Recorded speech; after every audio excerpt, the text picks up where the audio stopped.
Adian bongkar pertemuan dengan Jokowi, SJW gagal framing busuk.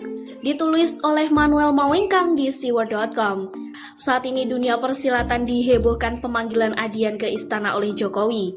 Banyak yang memberikan framing bahwa Adian ini mau dibungkam karena kerap kali mengkritik Menteri BUMN Erick Thohir dalam kebijakannya memposisikan orang-orang purnawirawan. Para SJW yang gak jelas dan gak suka sama Jokowi karena kemungkinan gak dikasih dana, kayak sih gak bener pun koar-koar dan membuat framing bahwa ada upaya pembungkaman dari istana kepada Adian. Ada upaya adu domba yang dikerjakan untuk memisahkan Jokowi dari PDIP.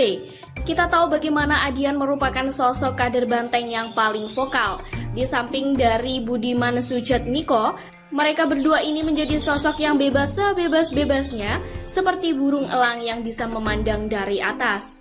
Anggota DPR RI Adian pun memang sering mencatat kritikan-kritikan kepada pemerintahan Joko Widodo. Meski sama-sama dari kader banteng, Jokowi dan Adian itu satu rahim PDIP, lahir dari benih demokrasi dan Pancasila yang dibesarkan oleh Megawati yang disebut dengan Mak Banteng. Kedua orang ini memiliki satu visi yang membuat banyak pihak justru ingin memisahkan mereka, agar kesannya Jokowi dan PDIP berseberangan lewat istana untuk membungkam bahkan sahabatnya sendiri. Padahal apa yang sebenarnya dibicarakan? Apa yang menjadi bahan perbincangan di istana? Apakah Jokowi benar memanggil Adian terkait dengan kritikan pedasnya ke Erick Thohir? Apakah Jokowi memanggil Adian hanya untuk mendapatkan nasihat dari seseorang yang sudah berpengalaman sejak tahun 1995 dalam memberantas Orde Baru? Sampai saat berita-berita tersebut ditulis, tidak ada yang memberikan klarifikasi jelasnya. Semua masih menebak-nebak, tapi di dalam tebak-tebakan itu, ada SJW biadab kemintar yang mengatakan bahwa Jokowi sedang berupaya untuk membungkam Adian. Suara-suara parau dan berisik itu beredar. Parah, kerap kritik Erick, Adian langsung dipanggil ke istana. Ada apa gerangan? Demokrasi kok malah bungkam mulut temannya dan sahabatnya sendiri? Setelah Vario, Button, Adian jadi gilirannya. Kalimat bernuansa mendiskreditkan Jokowi dan pemerintahan agar terkesan represif dan anti-demokrasi pun muncul terus-terusan. Pada akhirnya Adian pun angkat bicara tentang agenda pertemuan internalnya dengan Presiden Jokowi. Ada dua yang ia jabarkan selama pertemuan yang berlangsung 1 jam itu. Pertama, soal situasi nasional pasca pembatasan sosial.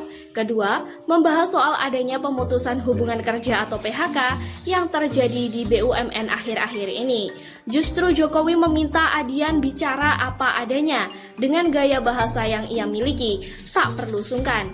Tidak ada pembicaraan langsung tentang pembungkaman Adian.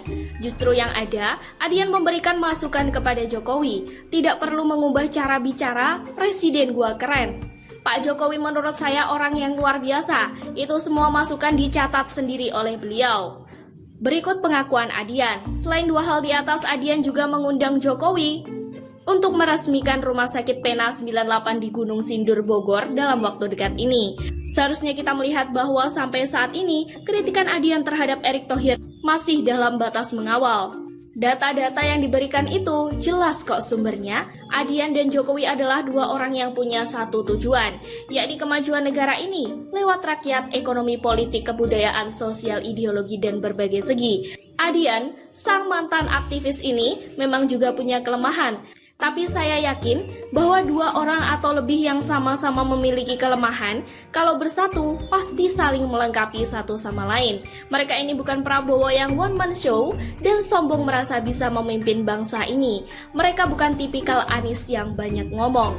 Jokowi dan Adian ini adalah sepasang manusia yang tahu kalau mereka butuh masukan. Dari sisi Jokowi, yang memiliki anggota What Team Press yang sangat luar biasa dalam memberikan pertimbangan atau masukan kepada beliau.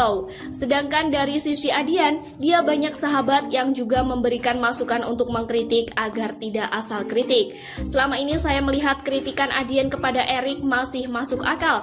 Fakta yang diberikan memang keras, tapi itulah hard truth yang dipaparkan. Dan fakta-fakta bahwa Erick punya celah-celah dimunculkan agar apa? Agar Erick dan BUMN berbenah. Orang kalau mau maju pasti butuh masukan.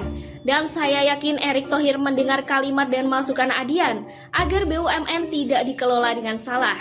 Kita harus satu padu untuk menyelesaikan framing-framing busuk yang dimunculkan oleh para kaum kadal gurun dan fans berkedok LBH yang dikucongi oleh Balai Katrok. Jokowi dan PDIP jangan sampai mau diadu domba. Pak Jokowi dan Bang Adian ini harus solid. Selama ini kita melihat PDIP sudah membesarkan Jokowi dengan luar biasa.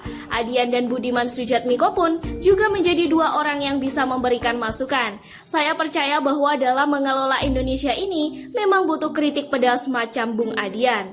Salam NKRI, salam kader Banteng. Begitulah NKRI. Sekian dulu berita hari ini. Jangan lupa di like, komen, dan subscribe agar Anda tidak ketinggalan informasi menarik dan terupdate lainnya dari channel